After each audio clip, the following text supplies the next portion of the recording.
Tacite like a tutti, io sono Linda Kelsang Santulama e benvenuti a Tibet TV, un settimanale in italiano che vi racconta le notizie di questa settimana sul Tibet, Sua Santità Dalai Lama e l'amministrazione centrale tibetana.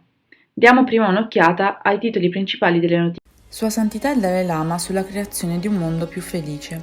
Sua Santità offre il suo sostegno ai tentativi di soccorso e salvataggio in Maharashtra. Gli Stati Uniti esprimono preoccupazione per la violazione dei diritti umani da parte della Cina in Tibet, Turkestan orientale e Hong Kong.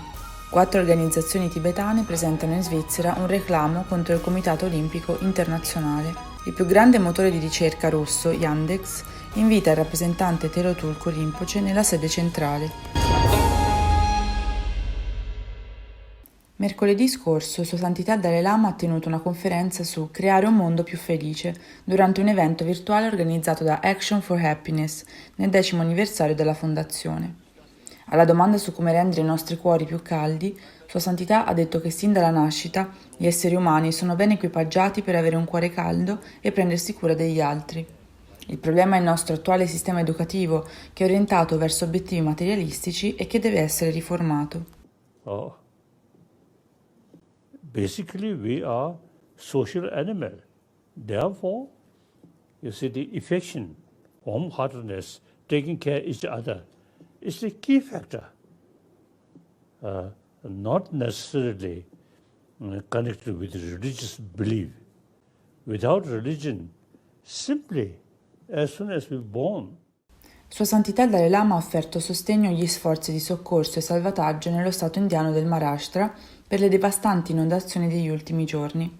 Nella sua lettera di condoglianze al primo ministro dello Stato Uddhav Balasabh Thackeray, Sua Santità ha espresso la sua solidarietà per la perdita di vite umane e le sofferenze affrontate da molte persone a causa delle inondazioni. Sua Santità ha contribuito facendo una donazione dal Dalai Lama Trust. Secondo un comunicato stampa rilasciato dal portavoce del governo statunitense Ned Price, domenica scorsa, Wendy Sherman, il vice segretario di Stato degli Stati Uniti, ha sollevato, durante la sua visita di 2 giorni in Cina, preoccupazioni sulla violazione dei diritti umani da parte della Cina in Tibet, nel Turkestan orientale e Hong Kong.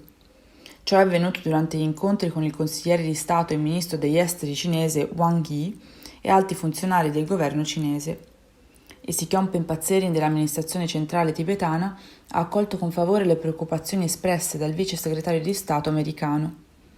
Sono incoraggiato, dice, dal fatto che le preoccupazioni sugli abusi in corso in Tibet siano state sollevate dal vice segretario di Stato americano Wendy Sherman con il ministro degli esteri cinese.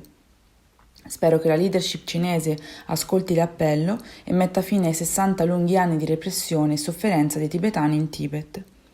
4 organizzazioni tibetane con sede in Svizzera hanno presentato un reclamo contro il Comitato Olimpico Internazionale presso il punto di contatto nazionale svizzero a Berna per aver violato le linee guida dell'OCSE nell'assegnazione dei Giochi Olimpici Invernali di Pechino del 2022. Le linee guida dell'OCSE per le imprese multinazionali obbligano le imprese, come il Comitato Olimpico Internazionale, a rispettare i diritti umani riconosciuti a livello internazionale e a svolgere un'investigazione sui diritti umani per attività come le Olimpiadi di Pechino del 2022. Tuttavia, il Comitato Olimpico ha costantemente ignorato gli appelli delle organizzazioni per i diritti umani a svolgere la dovuta investigazione sui diritti umani, nonostante le preoccupazioni per le diffuse violazioni da parte della Cina. Le 4 organizzazioni tibetane con sede in Svizzera sono la Swiss Tibetan Friendship Association, la Tibetan Youth Association in Europe, la Tibetan Community in Switzerland and Liechtenstein e la Tibetan Women's Organization Switzerland. Unendosi alla protesta globale contro le Olimpiadi invernali di Pechino del prossimo anno, il senatore Jeff Merkley e il rappresentante Jim McGovern, il presidente e co-presidente della commissione bipartisan e bicamerale Congresso esecutivo sulla Cina, hanno rilasciato una lettera a Thomas Bach, presidente del Comitato Olimpico Internazionale, chiedendogli di rinviare le Olimpiadi invernali di Pechino del 2022 e di trasferirle se il governo ospitante non mette fine ai suoi gravi abusi di diritti umani. La lettera rilasciata sabato scorso dice: nessuna Olimpiade dovrebbe essere tenuta in un paese il cui governo sta commettendo un genocidio e crimini contro l'umanità.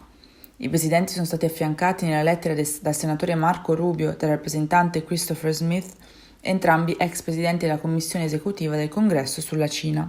Il Dipartimento della Proprietà Intellettuale di Yandex ha invitato mercoledì scorso il rappresentante onorario Telo Tulku Rinpoche dell'Ufficio del Tibet a Mosca al quartier generale di Yandex per chiedere una consultazione sul miglioramento di uno dei servizi online che Yandex fornisce e che si chiama Yandex Zen.